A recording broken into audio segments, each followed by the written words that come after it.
There are people all around, there are cars parked all around, there are people on the street. You look ahead, there are thousands of people. You look behind, there's thousands of people. And everybody had a smile on their face.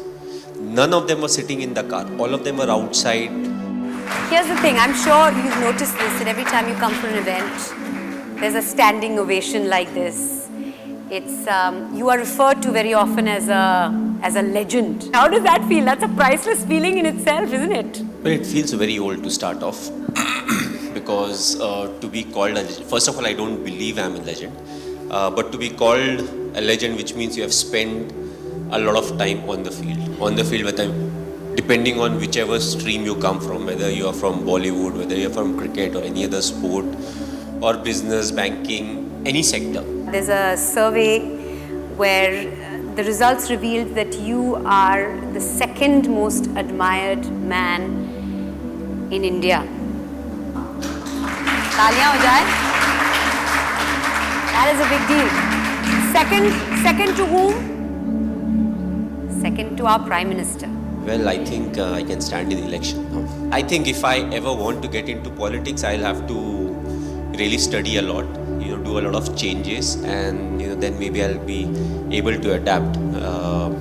But it's a big thing to be admired by so many people, and thanks to cricket. If I was not playing cricket, I don't think there'll be so many people who would be admiring me. And a lot of times people say, "Oh, you are very lucky." I love when people say that, and I just tell them, it's not like I am lucky, it's just that the number of people I meet and the connect that I have with the people, they are the ones who pray for me, and that's why I'm so lucky. It's not like, I was born lucky, but over the years it has happened that, whenever there's a 50-50 scenario, more often than not, it turns in the favor of us, whether it's me as an individual or as a team. So, being lucky is important, but at the same time, I think the admiration and it's something, you feel a lot more satisfied looking at, the kind of ovation you get wherever you go and the kind of love and affection that people show towards you. We'll talk about luck in just a minute, but I'm going to make a prediction here. It is going to happen. I see it. MS Dhoni, Prime Minister of the country, a couple of years from now, that is a possibility. I really believe. And then when this happens, you said Mandira Bedi predicted it, okay? Sitting on stage talking to Dhoni. But I think that's more pressure than, trying to win a World Cup. You don't take pressure. Imagine especially with the banking sector and everyone, the GDP is going down, the financial deficit is happening, export, import, all that thing. We are a big country. The number of people, that in itself is a big challenge. We talk about, local trains or buses or roads, but we are just too big, and it will take time, for us to become what some of the other countries are. But I always felt till your intention is right and you're moving forward thinking that this is what is good for the country or the state, that is the right decision. We've seen a World Cup win, we've seen a T20 World Cup win, we've seen India at number one, ranked at number one for 18 months in the test format. So you've given our country many, many, many priceless moments. A big round of applause for that, ladies and gentlemen. But what would you say is your priceless moment as far as the cricketing career is concerned, A as captain and B as player? Well, the answer would be very different. A lot of people would be expecting, okay, this is something that he would pick, that is something that he would pick. But the two special moments, first I would say it was just after the 2007 T20 World Cup. We landed in Mumbai. So for a lot of us, we were part of the team that went to England. And from England, we got selected and we went to South Africa for the T20 World Cup. So we won, we were coming back, and that day it was very cloudy and it was raining. So we started our descent, we were about to land, and I look outside, I'm like, you know what, it's raining, there would be nobody to receive us. We shall book all our flights and we'll go back to our respective cities because we have been out for so long. So we land, and even before immigration, there were like loads of people to receive us.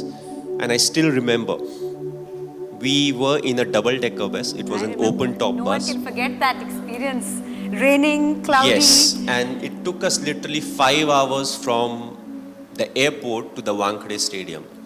We all got wet. We were in the bus. We dried up somehow. We again got wet because in between again it was raining. So it happened like twice or thrice. And then the most memorable moment came. So what is called the Queen's Necklace. We are right in the center.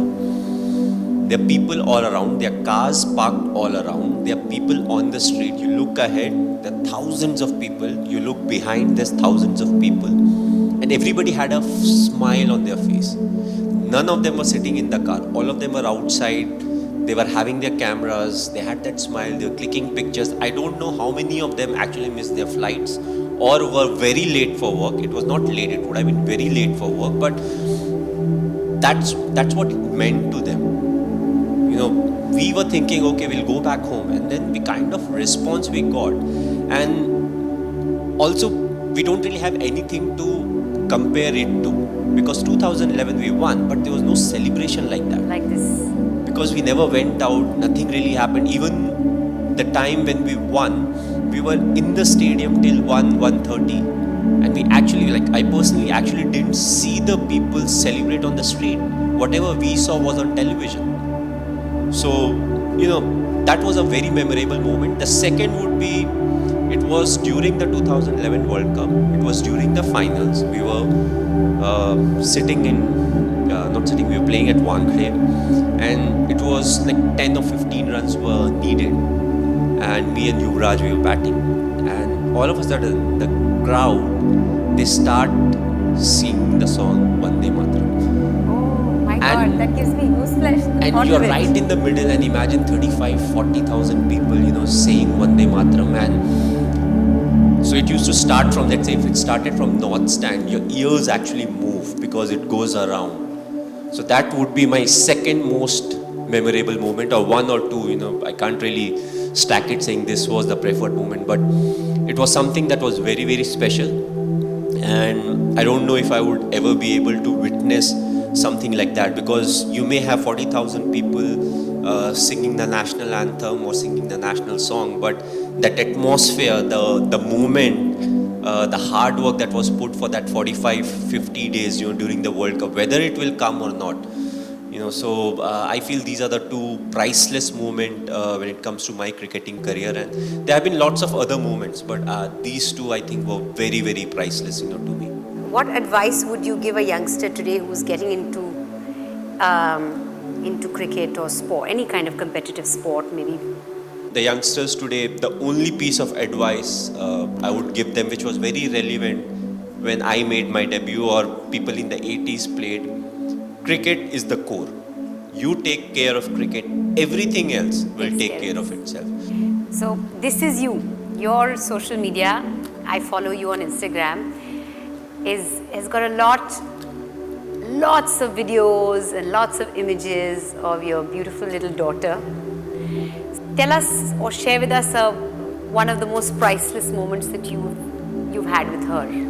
I think the most priceless moment was after the World Cup, when we came back, and Sakshi and Ziva, they were still in Delhi at that point of time, Gurgaon. And the first time I saw her, I picked her up, and she must be 2 months or 1.5 months, and she made a lot of noise. That was the first time she was seeing me.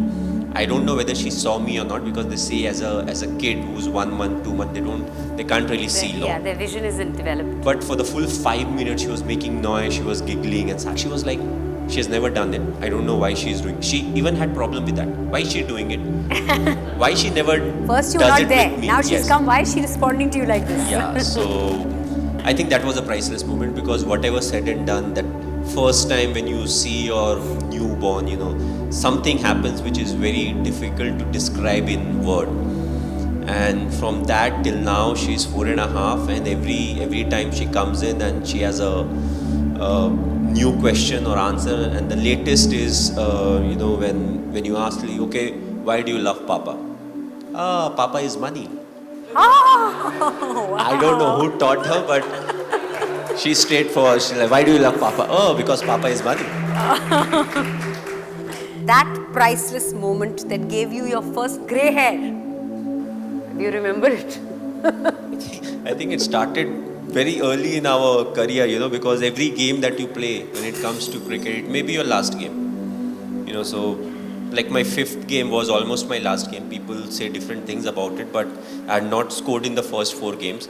The 5th game, after the game, there was a selection meeting that was held. So there's 99% chances coming from Bihar, Jharkhand, which was not very well known for cricket. If I had not scored in that game, I think 90% I would have been kicked out of the team, which people say no. That's where your first grey hair came. I think so. Probably. Yeah.